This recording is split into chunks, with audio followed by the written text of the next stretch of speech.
A flatbed rail wagon speeding through southwest Russia last week carried an ill omen for negotiations to avert a larger war with Ukraine.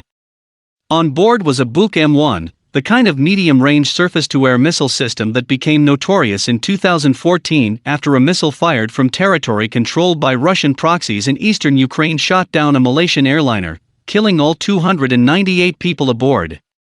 If Russia goes to war in Ukraine, it still needs to take a number of steps: establishing fuel supply lines, opening field hospitals, and deploying air defense systems such as the Buk that would protect its heavy weaponry and troops near the front.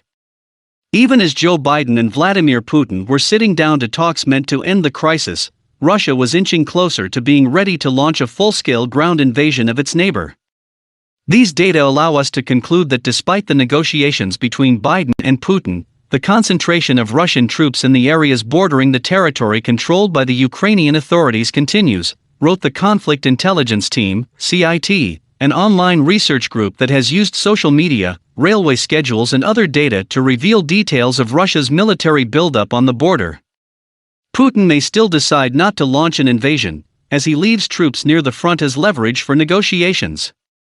But Russian and Western analysts are predicting that this military buildup, the second one this year, portends a series of future crises over Ukraine as Putin seeks to reverse its trajectory towards the West.